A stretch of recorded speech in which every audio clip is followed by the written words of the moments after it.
Radio Banjarmasin 90,1 FM 100% musik Indonesia ya listeners. Minggu depan kita udah memasuki bulan Ramadan. Alhamdulillah ya. Pokoknya banyak kejutan nanti di bulan Ramadan ya dia. Iya bener. Ngomongin tentang bulan Ramadan listeners ya. Ini kan spesialnya selain kita berpuasa, kita berlomba-lomba dalam meningkatkan pahala. Betul. Kan seperti itu. Tapi kalau nggak sehat ya jadi susah dong. Iya, jadi melakukan ibadahnya pun juga nanti sayang gitu kan, harus istirahat full. Padahal di bulan suci Ramadan bisa tuh kita perbanyak ibadahnya kan, karena di bulan suci Ramadan tuh apapun kegiatan kebaikan untuk ibadah gitu ya, itu berkali lipat pahala yang didapatkan. Betul. Ya. Jadi di satu sisi mau menjalankan ibadah puasa seperti umat muslim lainnya, tapi di sisi lain kesehatan ibu dan janin juga harus prioritas utama nih. Aksesan nih ya kan, khususnya ibu hamil. Betul. Menyambut bulan Ramadan. Yes. Ya kan, baru trimester 2 nanggung nih. Apakah saya bisa berpuasa? Katanya kayak gitu kan. Harusnya sih enggak ya.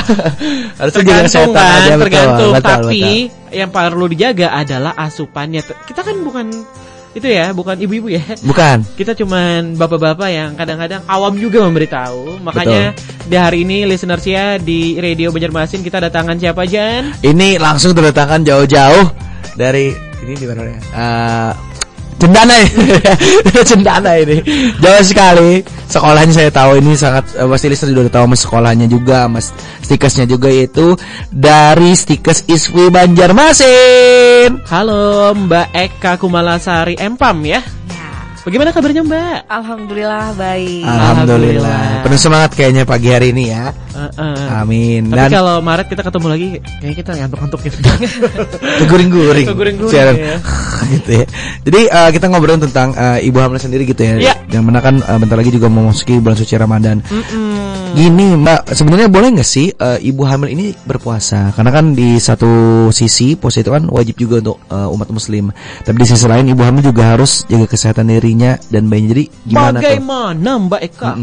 Ya, jadi sebagai umat muslim untuk berpuasa di bulan Ramadan kan itu wajib ya. Betul. Nah, namun kesehatan ibu dan janin itu prioritas utama. Sehingga jika ingin berpuasa itu harus mempertimbangkan usia kehamilan dan kondisi diri individu masing-masing. Nah, namun alhamdulillahnya gitu ya, dalam ajaran agama Islam kita ada keringanan sebenarnya bagi ibu hamil untuk tidak berpuasa gitu ya, dengan mengganti di hari lain ataupun membayar fidyah sesuai dengan syariat Islam. Betul. Jadi tergantung minggu keberapa hamilnya juga gitu ya. Oh, berarti nggak bisa kayak ibunya ya. Langsung nih puasa nggak bisa gitu ya. Harus konsultasi dulu berarti ya Mbak Eka ya. Tapi ada nggak sih waktu yang ideal nih ya untuk ibu hamil ini berpuasa Mbak? Ya, jadi usia kehamilan pada ibu hamil itu biasanya digolongkan dalam 3 gitu ya, trimester pertama, trimester kedua, dan trimester ketiga. Yang aman untuk melakukan puasa itu berada di trimester kedua. Nah, ini sekitar usia 14 sampai 28 minggu. Di sini ibu hamil itu sudah bisa beradaptasi dengan perubahan hormonal yang terjadi. Nah, iya, biasanya kan kalau di trimester pertama tuh terjadi mual muntah. Nah, mual muntah, dan di trimester pertama pun biasanya kan masih pembentukan organ-organ vital janin. Jadi perlu asupan nutrisi yang luar biasa gitu ya untuk perkembangan janin. Jadi untuk trimester pertama tidak dianjurkan, trimester kedua dianjurkan karena biasanya mual muntah itu tidak terjadi lagi ataupun berkurang. Nah, itu yang sebaiknya bisa melakukan puasa. Nah, kemudian untuk trimester ketiga itu di mana lebih dari 29 minggu itu biasanya ibu hamil perutnya sudah membesar seiring dengan perkembangan janin, itu perlu asupan energi juga jauh lebih besar. Dengan membesarnya kehamilan, dengan adanya puasa itu memperberat resiko dan terjadi kelelahan itu luar biasa. Nah, itu juga sebaiknya tidak dilakukan. Berarti memang harus tahu juga nih ya, misalnya kehamilan sudah berapa minggu gitu ya mereka ya. Jadi biar bisa menyesuaikan dengan kondisi tubuhnya gitu ya. Jadi trimester 2 tadi ya. Betul. Nah, itu udah kejawab berarti lisensinya trimester kedua. Wah, saya baru tahu ada trimester itu ya. Iya. Jadi listener kalau ngomongin tentang ibu hamil nih ya. Kalau ngomongin tentang manfaat kan ibu hamil lebih beresiko yang mana nih? Manfaatnya atau resikonya nih? Oh ya, jadi yang namanya puasa itu tentu pasti banyak manfaatnya ya. Yes, tidak mungkin tidak bermanfaat gitu ya. Dan pastinya juga bisa mengobati sebenarnya berbagai macam penyakit dengan adanya puasa. Betul. Nah, jadi tadi jika dilakukan pada usia kehamilan yang tepat, bisa mengontrol dengan tepat asupan nutrisinya, jadi puasa ini akan banyak manfaatnya. Dengan adanya pola makan yang teratur ketika sahur dan berbuka, itu justru membantu pola makannya itu jadi teratur, mencegah penyakit MAH, kemudian mual muntah bisa berkurang. Nah, kemudian juga di sini terjadi pembakaran lemak ya ketika kita puasa gitu, sehingga ibu hamil tidak terjadi obesitas. Kalau obesitas itu susah nanti melahirkan. Iya, kemudian ketika berpuasa kadar gula jadi lebih stabil. Gitu. Ibu hamil juga tidak boleh menderita diabetes gitu ya ketika kehamilan, itu juga berbahaya. Nah, kemudian juga pada saat kita berpuasa kan juga biasanya kadar kolesterol itu juga bisa turun ya kan. Puasa itu sebenarnya mengontrol, menyaring ya. Iya, mengontrol yang tidak baik di dalam tubuh gitu. Mau seperti itu ternyata. Berarti sangat banyak sekali manfaatnya ya, baik kayak maupun tapi tetap harus diperhatikan gitu ya tentang masa kehamilannya juga. Bener. Gitu ya. Dan setelah berbuka puasa itu asupannya yang dijaga. Iya. Gorengan.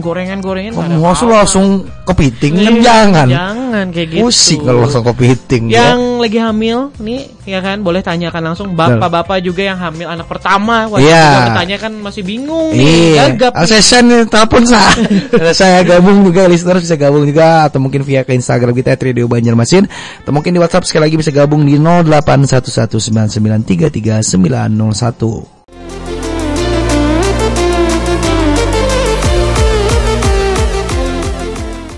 Radio Banjarmasin 90,1 FM 100% musik Indonesia. Kali ini listeners ya, kita ngomongin tentang Ramadan sehat bersama ibu hamil. Waduh, iklan banget ini. Iklan banget nih. Bersama narasumber kita, Apoteker Eka Kumalasari M.Pharm selaku dosen Stikes ISPI Banjarmasin. Tadi kita udah dibuka dengan boleh aja kok puasa kayak gitu. Tergantung tadi ya kesehatan ibu dan bayinya apakah udah siap, dari pastinya saran dokter juga gitu ya. Tapi ngomongin soal seorang ibu hamil nih, Mbak Eka, ini kan menjalankan ibadah puasa pasti ada tantangannya juga ya kan, yang mana memang harus dihadapi. Jadi tantangan terbesar buat ibu hamil saat puasa itu biasanya apa aja sih Mbak Eka? Ya, jadi yang pertama itu dehidrasi. Oh ya, dehidrasi. Jadi ketika kita berpuasa kan tentunya asupan cairan kita itu terbatas ya. Nah, jadi dengan dengan ibu hamil yang berpuasa itu dikhawatirkan sebenarnya jika tidak cukup konsumsi cairannya itu menjadi dehidrasi. Nah, dehidrasi ini nanti berbahaya, bisa terjadi pengurangan air ketuban. Nah, bayi lahirnya prematur ataupun terjadi komplikasi yang lain. Nah, kemudian juga bisa memicu stres sebenarnya. Kan kalau kita puasa kadar gula itu jadi turun. Nah, kalau kadar gula turun itu bisa memicu hormon kortisol pada ibu hamil. Nah, hormon kortisol itu kalau sudah kadarnya tinggi itu bisa mengakibatkan kontraksi dini pada ibu hamil. Kram itu jadinya. Iya. Kontraksi dini itu kan harusnya belum saatnya gitu ya. Kan harusnya di akhir nanti. Nah, malah udah kontraksi. Nah, kemudian dengan asupan nutrisi yang terbatas gitu ya, sehingga kadang ibu hamil itu bisa malah turun berat badannya. Mengakibatkan bayi yang lahir pun jadi beratnya lahirnya rendah. Tidak ideal. Iya, tidak ideal. Nah, asupan nutrisi yang kurang itu juga bisa menghambat pertumbuhan janin. Nah, jadi memang sangat sangat harus hati-hati gitu, harus bisa mengenali diri sendiri gitu. Iya. Oke, dari sini berarti harus minum air putih ya, maksudnya gitu ya Mbak Eka? Iya, air. Takutnya minum kopi boleh nggak Ibu? Nggak boleh, jangan. Betul. Jadi itu ya dehidrasi ini tantangannya. Tapi kalau kalau puasa tingkat asamnya berpengaruh nggak ya? Kan biasanya asam tuh mual nggak sih? Mungkin asam lambung gitu ya naik kan, ya. Kalau ibu hamil jadi lebih meningkat ya. Iya, kalau dalam posisi perut kosong ya, kalau kita lapar itu pasti asam lambung meningkat. Makanya kan ada keinginan kita juga buat makan karena adanya asam lambung yang meningkat. Nah, terutama pada ibu hamil, ya pasti yang namanya asam lambung itu akan meningkat. Nah, itu makanya yang kadang bisa menyebabkan mual dan muntah. Iya benar seperti itu. Jadi emang kalau istri saya kemarin nggak tahan. Tricky banget ya dia. Tricky, emang bener. Jadi puasa setengah hari terus asam lambungnya naik. Puasa yang ya. Makanya udah coba. Tapi misalnya dalam keadaan tertentu untuk ibu hamil gitu sebenarnya gitu ya Mbak Eka ya. Apakah ada kondisi tertentu, misalnya kayak kesehatan si ibu hamil, misalnya ada riwayat apa-apa yang akhirnya dia nggak usah puasa deh gitu? Iya, jadi yang pertama itu kan memang setiap kehamilan itu unik gitu ya, dan berbeda-beda setiap individu. Jadi yang pertama itu apabila ibu hamil, meskipun dalam trimester kedua pun yang harusnya tidak mual muntah lagi, tapi dia mengalami mual muntah yang berlebihan, itu sebaiknya tidak usah berpuasa. Ya, karena kan dengan mual muntah banyak yang keluar, otomatis asupan nutrisi dan cairan juga berkurang. Nah, maka muncullah dehidrasi tadi. Kemudian ibu hamil dengan riwayat anemia, kekurangan zat besi, padahal kan zat besi sangat diperlukan oleh janin.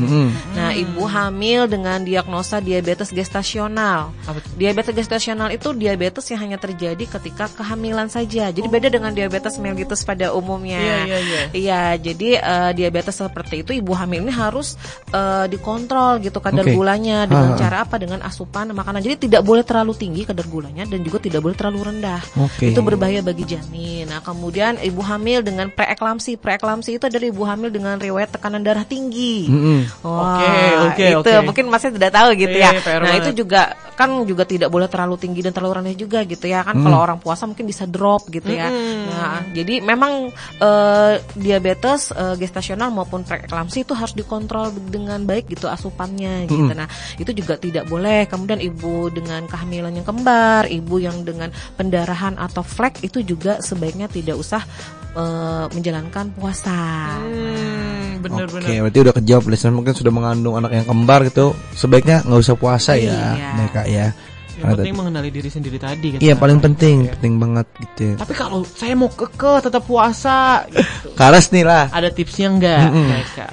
Oke, jadi yang jelas yang pertama ya tadi ya, pastikan usia kandungannya. Kadang juga kalau kita datang ke dokter yang berbeda tuh kadang mereka macam-macam ya. Disarankan nggak sih beda dokter, kebanyakan beda dokter, Mbak?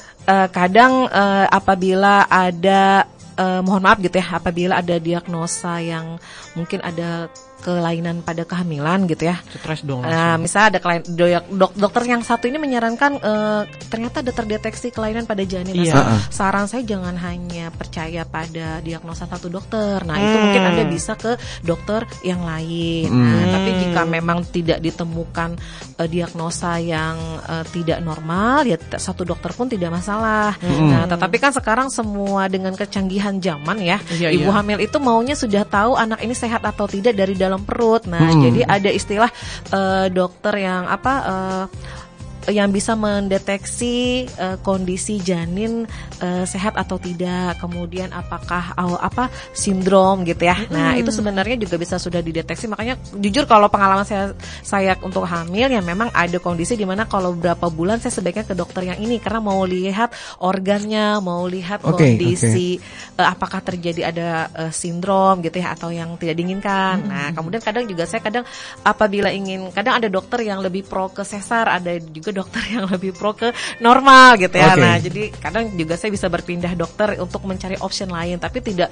untuk mengecilkan satu dokter yang lain gitu ya. Tapi dengan semakin banyak mendengar perbedaan pendapat, kadang kita bisa menganalisa sendiri mana yang ambil garis tengahnya ya mereka ya. Oh, seperti itu, benar-benar. Jadi jangan langsung panik kalau kan baru satu dokter, masih banyak dokter di Banjarmasin gitu ya. Apalagi ibu hamil kan rawan overthinking ya.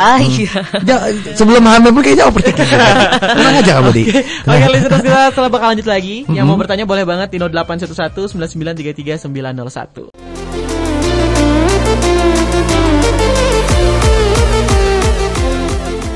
Listeners, masih di Radio Banjarmasin 90,1 FM 100% musik Indonesia bersama Hirzan, Adi, dan tentunya juga masih bersama dosen stikers ISW Banjarmasin yaitu Mbak APT ini baca APT Iya, lagi rame lagunya. Iya, apoteker Mbak Eka Kumalasari M Farm ya. Dimana tadi sudah sangat jelas sekali listeners ya, bahwa banyak sekali hal-hal yang menjadi mungkin pantangan juga buat ibu hamil. Karena tadi juga sudah dijelaskan sama Mbak Eka juga, Islam itu memudahkan gitu. Jadi mengerti aja kalau misalnya lagi hamil nggak apa-apa, nggak puasa biar nanti bisa digantiin atau mungkin bayar fidyah gitu ya. Tapi kita juga sering dengar nih kan ya Di ya. Kalau ibu hamil ini katanya sebaiknya nggak minum kopi atau teh pun juga ketika berbuka maupun bersahur ketika bulan suci Ramadan gitu ya. Atau boleh nggak dulu ketika hamil itu minum kopi gitu. Ya, jadi tidak harus maksudnya tidak hanya di bulan Ramadan gitu ya. Jika dalam kondisi hamil memang tidak dianjurkan gitu untuk minum kopi dan juga teh. Jadi di dalam kopi dan teh itu ada kandungan senyawa kafein. Nah, kafein ini punya sifat diuretik. Diuretik itu membuat kita ingin selalu buang air kecil terus-menerus gitu. Benar ya, saya merasa itu. Jadi kalau adanya cairan banyak yang keluar dalam kondisi kita puasa yang terbatas asupan cairan dan sementara cairan banyak yang keluar kan itu justru memicu terjadinya dehidrasi. Nah, selain itu juga kafein ini dapat menghambat penyerapan senyawa zat besi. Ini mungkin ya itu biasanya ibu hamil suka ya, mungkin nggak minum kopi biasanya yang terlalu dramatis gitu. Biasanya ibu hamil sukanya teh. Bagi apa? Taiti. Iya, selain itu juga kafein di dalam teh dan kopi itu kalau di dalam ibu hamil metabolismenya lebih lama. Kalau metabolismenya lebih lama tuh jadinya efeknya tuh jadi bertahan lebih lama. Jadi kita tuh bisa insomnia, jantung berdetaknya jadi tidak teratur, malah jadi gangguan pencernaan, kan jadi lebih lama efeknya. Iya benar. Makanya kita pun ya kalau habis makan tuh jangan minum teh padahal ya, karena mengikat zat besi padahal gitu. Harusnya minum air es aja dah, es batu udah pas ya, enak banget. Nah, kalau ngomongin tentang vitamin atau suplemen yang tepat untuk ibu hamil, apa aja Mbak? Ya, jadi biasanya ada vitamin D untuk ibu hamil, kemudian kalsium dan juga asam folat. Nah, itu biasanya 3 hal dan juga zat besi. Jadi 4 hal ini yang biasanya diberikan oleh para dokter kandungan untuk ibu hamil. Berarti itu yang kalau penambah darah itu zat besi ya Mas? Iya, zat besi. Nggak apa-apa berarti itu ya. Itu malah anjurkan sekali ya. Tapi asal jangan berlebihan ya mereka ya. Kalau merasa saya kurang nih, Iya, diagnosa sendiri kan. Iya, nggak boleh. Tetap harus ke ahlinya dong ya. Gitu. Terus juga kalau ternyata ketika puasa ibu hamil ini ngerasa nggak enak badan nih, mereka kapan sih momen dimana mereka harus langsung buat enak puasanya? Apakah tadi harus nunggu dulu gitu pas tadi sudah merasa nggak enak badan, atau ada tanda-tandanya gitu Kak? Iya, jadi kalau ibu hamil udah merasa sampai pusing, lemes gitu, sampai keringat dingin gitu ya. Nah, itu buka aja, jangan ditahan-tahan karena itu udah tanda-tanda sepertinya dehidrasi. Sinyal sebenarnya itu ya. Iya, udah ada dehidrasi, udah ada asupan nutrisi kayaknya udah kurang banget ini, kadar gula udah turun banget. Nah, itu sebaiknya langsung berbuka. Nah, apabila sudah berbuka tapi ternyata masih merasakan kondisi seperti ini tidak berhenti, nah itu harus konsultasi ke tenaga medis. Ini kan tadi ngomongin soal langsung berbuka gitu ya Mbak Maika ya. Apa saran pertama nih Mbak yang diasup dulu ketika berbuka itu? Jadi ketika berbuka ya tentunya sebaiknya minum dulu. Langsung minum aja ya. Iya, kan pasti minum dulu, kemudian makan makanan yang bergizi. Nah, itu yang harus diperhatikan gitu kan. Memang pada saat kita bulan puasa kan memang kita hanya makan mungkin pada saat sahur dan buka saja. Nah, sebaiknya kalau pada ibu hamil gitu ya, mungkin ada cemilan atau ada makanan tambahan yang bisa dimakan tidak hanya di 2 waktu ini untuk mengganti jadwal siang. Siangnya hilang ini. Nah, sehingga jadinya asupan nutrisi tetap tercukupi, hanya saja bergeser. Nah, ya kan biasanya kan kita makannya pagi, siang, malam, tapi dengan adanya usia kehamilan sebaiknya jangan hanya buka dan sahur saja. Nah, ada tambahan waktu untuk mengganti siang. Jadi bergeser saja sebenarnya. Nah, itu yang membuat ibu hamil lebih aman untuk berpuasa. Tapi ngomongin tentang ibu hamil Mbak Eka ya, boleh nggak sih ibu hamilnya makan yang pedas-pedas? Iya, jadi untuk makan yang pedes gitu ya, saya juga sangat suka pedes gitu ya. Iya kan, bakso, mie ayam, seblak juaranya nih. Sebenarnya itu bukan hanya ibu hamil yang harus khawatir dengan pedes, orang yang tidak hamil pun juga sebenarnya tidak makan yang pedes gitu ya. Mak saya tuh segini. Tapi gimana tuh? Iya, pedes itu bisa meningkatkan asam lambung. Kalau tingkat yang paling ringan kan asam lambung meningkat, HCl-nya keluar, jadinya bisa terjadi mual muntah dan mah. Nah, tapi kalau terus menerus gitu ya, kita makan makanan yang pedas, itu lambungnya akhirnya luka. Mbak, bukan mah ya lagi namanya ya, udah ulkus peptikum macam-macam udah. Bahasanya keluar tuh. Ya, udah nggak mungkin mah lagi aja gitu, enggak udah. Berarti parah ya, mereka ya. Nah, itu berarti buat yang suka makan pedas mulai dari sekarang dikurangin. Apalagi yang mau program hamil juga ya, mereka ya. Nggak usah lagi makan pedas-pedas. Irjan katanya mau traktir mie yang baru buka itu yang level 5 katanya semua. Ada tuh pembilang karena ada briefingnya kan bro. Wah kaget aku nih bro. Nah terus mungkin buat ibu hamil lagi nih, Baik Kak, mungkin mau tetap puasa gitu ya. Ada nggak sih jenis makanan tertentu yang disarankan untuk sahur? Tadi kan udah dibilang sama mereka ada 2 waktu, terus juga yang selang waktunya tadi. Nah itu diisi sama makanan apa aja yang bergizi ini mungkin bisa dipecah lagi yang misalnya sayur-sayuran apakah, buah-buahan apakah? Iya, gitu. jadi sebenarnya yang penting itu tercukupi ke asupan karbohidrat gitu ya, protein, kemudian lemak. Nah, jadi biasanya ibu hamil kan juga bukan hanya minum vitamin saja, ada tambahan susu kan ya. Betul. Nah, dan juga biasanya di sela-sela waktu mungkin antara berbuka dan sahur tuh bisa ngemil gitu ya. Nah, ngambilnya tuh bisa dengan buah-buahan dan juga kacang-kacangan. Oke, disarankan malahan ya. Iya, kacang almond, kacang meteng. Nah, itu tuh sangat bagus bagi ibu hamil. Nah, jadi tuh cemilannya juga yang sehat. Betul. Iya. Sambil nonton drakor bisa nyemil kacang ya kan. Benar. Mantap sekali, berarti banyak sekali caranya untuk tetap menjaga puasanya gitu ya, dengan tadi menjaga proteinnya, kandungan lemaknya, karbohidratnya juga. Terus juga kalau nyemil ya jangan seblak nyemilnya. Betul. Nyemilnya tadi langsung nelpon laki, "Bah, tukarkan kacang almond." Iya. Wah, jawabannya. Bah, mantap Dar. Ini mah berangkat langsung ke Madinah aja almondnya. Oke, tapi bakal lanjut lagi listeners yang mau bertanya boleh di 0811-9933-901.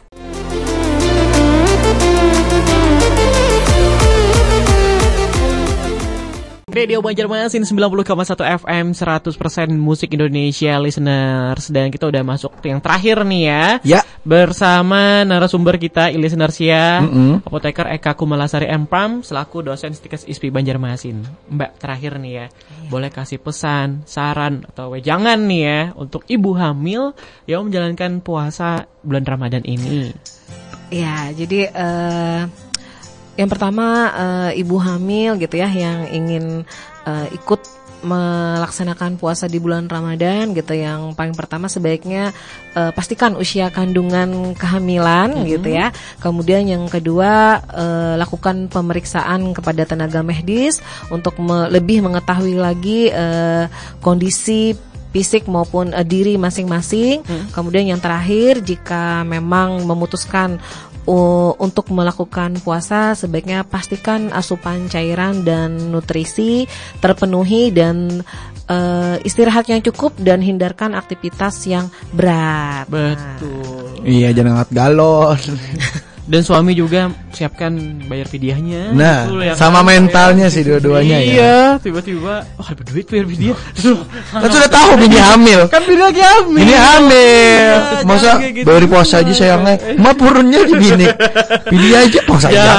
Jangan terus overthinking lagi gitu ya. Berarti itu ya paling dijaga ya mereka ya. Nah, berarti sekali lagi buat listeners gitu ya, yang mungkin saat ini sedang hamil juga, teman-teman mereka juga ya, semoga sehat ya mereka ya. Amin. Sama lancar sampai Aksesa juga nih yang mungkin lagi dengerin ya. Juga sehat-sehat. Pokoknya buat listeners yang lagi hamil, kalau merasa udah gak kuat, gak apa-apa batalin aja. Tapi ingat tadi poin-poin pentingnya, kayak langsung minum air putih, terus makan makanan yang tinggi protein, seratnya juga, gizinya harus diperhatikan ya. Betul. Terima kasih Mbak Eka sudah datang ke Radio Banjarmasin. Ditunggu dengan pembahasan selanjutnya lagi. Ya. Tapi kayaknya cuti nih Mbak Eka. Kita lihat aja nanti ya. Kita lihat aja nanti. Oke listeners, saya bakal lanjut lagi di Kirim Salam.